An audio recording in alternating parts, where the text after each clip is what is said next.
오늘 각종 사건, 사고 소식을 정리해보는 포인트 뉴스입니다. 첫 번째 포인트 뉴스입니다. 지난 연말 서울 도봉구의 한 아파트에서 불이 나 2명이 숨지는 사고가 발생해 주의를 안타깝게 했는데요. 오늘 경기 군포의 한 아파트에서 불이 나 거동이 불편한 50대 남성이 숨지고 아내와 다른 주민 등 13명이 다쳤습니다. 강창구 기자입니다. 어둠이 채 가시지 않은 이른 아침, 아파트 고층에서 연기가 피어오릅니다.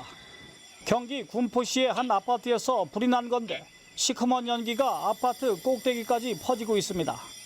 이 불로 9층에 사는 50대 A씨 부부가 연기를 들이마셔 남편은 숨지고 아내는 중태입니다. 또 이웃에 사는 80대 여성이 연기를 흡입하는 등 주민 12명이 다쳤습니다.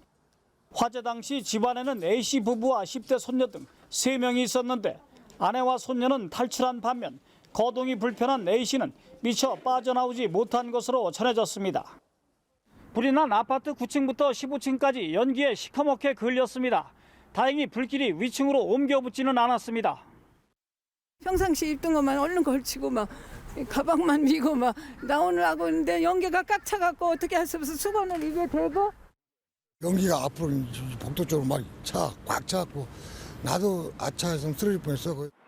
불은 1시간여 만에 진화됐는데 스프링클러 미설치 아파트임에도 연기가 잘 배출되는 복도식이어서 그나마 피해가 적었다는 분석입니다. 공중으로 배출이 되니까 그래서 세대내로 들어가진 않고 바로 창공으로 그냥 다 올라간게 돼서 지난달 25일 서울 도봉구 아파트 화재로 주민 2명이 숨지는 등 최근 아파트 화재가 잇따르면서 주민 불안감이 커지고 있습니다. 연합뉴스TV 강창호입니다. 다음 소식 살펴보죠. 새해 첫날인 어제 강원도 평창에서 LPG 충전소가 폭발하는 사고가 발생했습니다. 이 폭발이 화재로 이어지며 일대가 아수라장이 됐습니다. 이호진 기자입니다. 어둠이 깔린 새해 첫날 밤, 갑자기 폭발음과 함께 섬광이 번쩍하더니 화면이 온통 붉게 변합니다. 이어 연속해서 폭발음이 들리고 불길이 치솟습니다. 오! 엄마 어떡해! 지난 1일 오후 8시 41분쯤 강원 평창군 용평면 장평리 LPG 충전소에서 폭발이 발생했습니다. 이 사고로 인근 차량에 있던 30대와 60대 남성 2명이 온몸에 화상을 입어 병원으로 옮겨졌습니다. 또 주변에 있던 시민 3명도 가벼운 상처를 입었습니다.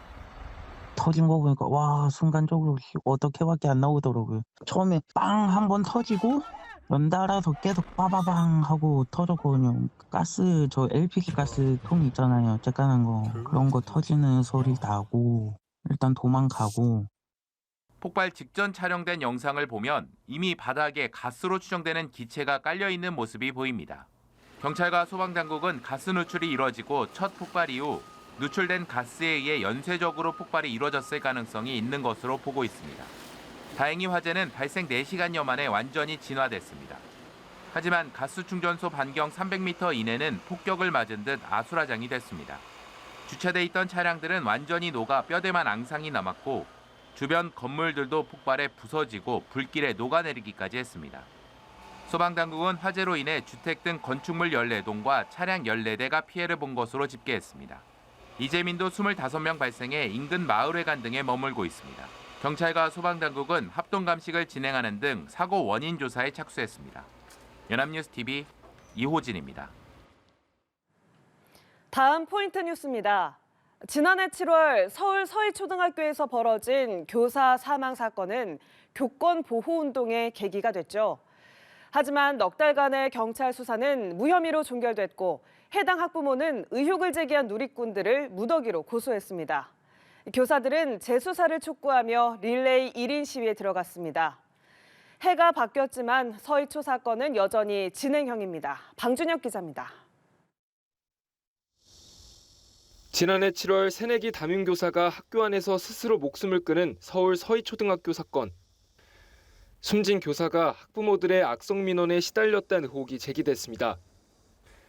경찰은 넉 달간의 수사 끝에 학부모의 지속적 괴롭힘이나 폭언, 폭행, 협박 등이 나타나지 않았다며 혐의 없음으로 사건을 종결했습니다. 해당 학부모는 의혹을 제기한 교사와 누리꾼들을 명예훼손으로 무더기 고소했습니다. 이에 전국 교사들이 한 달간 릴레이 1인 시위에 나섰습니다. 교사들은 해당 학부모에 대한 재수사와 숨진 교사에 대한 순직 인정을 촉구하고 있습니다. 또 서희초 선생님이 순직 인정을 받게 해드리고 싶고 서희초 내부 관련자들의 제보가 필요하단 말이에요. 서초 경찰서에서 수사 기록도 공개를 해서 순직 인정을 도와달라.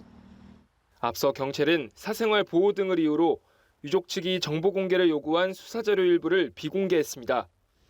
숨진 교사의 순직 인정 여부는 인사혁신처 심의를 남긴 상황인데 인사처는 자료를 보완 중이란 이유로 아직 심의 일정을 정하지 않고 있습니다. 인사처 관계자는 이달 중 추가 현장 조사를 거쳐 조속한 시일 안에 심의 일정을 잡을 거라고 전했습니다. 연합뉴스TV 방준혁입니다. 마지막 소식입니다. 범죄가 일어난 뒤 피의자를 추적할 때 중요한 조건이 바로 CCTV 화질입니다. 그동안 화질이 떨어지는 곳에서 범죄가 일어나면 그만큼 초동 대응에도 시간이 걸렸는데 올해 선명한 화질의 CCTV로 대대적인 교체가 이뤄집니다. 윤솔 기자입니다. 지난달 20일 경복궁 담벼락에 낙서를 하고 달아난 10대 임모군이 검거된 건 범행 사흘 만입니다. 경찰이 CCTV를 이용해 동선을 추적했지만 균일하지 않은 화질이 추적에 어려움을 줬던 원인으로 꼽혔습니다. 그런가 하면 통합관제센터에서 강력범죄자의 차량 번호를 식별하지 못해 정보 확인에 시간이 오래 걸리는 일도 생기곤 합니다. CCTV의 화질이 경찰 초동 대응의 관건 중 하나로 꼽히는 이유입니다. 화질이 좋고 특히 야간에도 개선된 화질을 볼 수 있다면 범인을 특징하는데 용의자를 특징하는데 훨씬 도움은 되겠죠. 정부는 올해 아직 전국에 남아있는 저화질 CCTV를 모두 교체하기로 했습니다. 행정안전부는 200만 화소 미만의 저화질 CCTV 6,106대를 바꾸겠다고 밝혔습니다. 특히 재정적 한계에 부딪힌 지방자치단체에 재난안전특별교부세를 투입해 선명도를 높인다는 계획입니다. 226개 기초지자체를 통해서 수요자들 전부 다 전수조사를 받았습니다. CCTV 증형 관제체계 구축을 위해 지자체하고 협력을 더욱 공고히 하는. 고화질 CCTV는 인파와 화재 등 재난을 감지해주는 지능형 관제체계의 기반으로도 이용돼 활용도를 더욱 높일 전망입니다. 연합뉴스TV 윤솔입니다.